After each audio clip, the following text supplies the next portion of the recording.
ìròyìn tí ó tún jà rìnrìn lábẹ́ báyìí ni pé ìpàdé alágbára kan ó máa wáyé láàrin olórí oko káfàtà lórílẹ̀‐èdè yìí ààrẹ bọ́lá ahmed tinubu àti àwọn gómìnà apá gúúsù orílẹ̀‐èdè nàìjíríà ìyẹn southern governors ìyẹn àwọn gómìnà ilẹ̀ yorùbá gómìnà ilẹ̀ ìgbò àti gómìnà ilẹ̀ ìjọ tó sì jẹ́ kó di mọ̀ pé ìpàdé náà ó ní ṣe pẹ̀lú ètò ìdìbò ààrẹ ọdún 2027 àti ti gómìnà tí wọ́n sì jẹ́ kó di mọ̀ pé nínú ìpàdé náà ìní àwọn gómìnà náà ti sọ fún ààrẹ bọ́lá ahmed tinubu pé nǹkan táwọn fẹ́ tí gbogbo àwọn náà táwọn yóò fi ṣàtìlẹ́yìn fún òun ni kó ṣe é tí yóò fi jẹ́ pé lọ́dún 2027 àti ètò ìdìbò ààrẹ o àti ti gómìnà ọjọ́ kan ṣoṣo ni wọn yóò ṣe gbogbo ẹ̀ papọ̀. ẹ̀rọ náà ti wí pé agbo òṣèlú orílẹ̀-èdè nàìjíríà ó ti ń gbóná jàjà báyìí o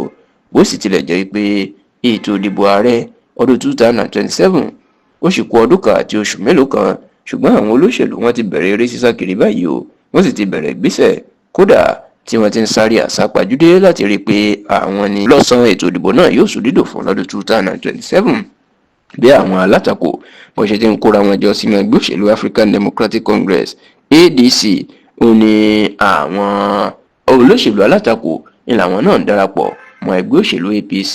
láti ṣàtìlẹ́yìn fún ààrẹ Bọ́lá Ahmed Tinubu ṣá olópin ọ̀sẹ̀ tí ó kọjá yìí ní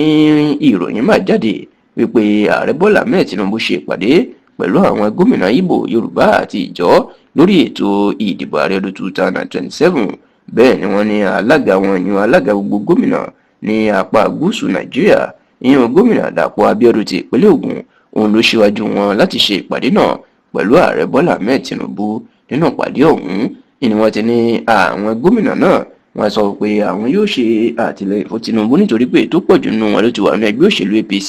ṣùgbọ́n tí wọ́n ní ẹ̀rù ń bà wọ́n pé ṣé Tinubu ò ní já wọn sí ayọ̀ ọlọ́pọ̀n bí àwọn bá ṣàtìlẹ́yìn fún tó ṣe sáà kejì ẹ̀ sì rántí pé lásìkò ètò ìdìbò gbogbogbò ètò ìdìbò ààrẹ àti tàwọn aṣòfin l'Àbújá ni máa ń kọ́kọ́ ń ṣe lẹ́yìn ọ̀sẹ̀ méjì iná sì máa ń ṣe ti àwọn gómìnà àti àwọn aṣòfin ilé ìgbìmọ̀ aṣòfin ìpínlẹ̀ ṣùgbọ́n nítorí eléyìí wọ́n ní àwọn gómìnà náà ní bí Tinubu bá ti jáwé olúborí tiẹ̀ ó ṣeé ṣe kó gbójú kó dé fìlà kò kàn mí mọ́ tí wọ́n sì ní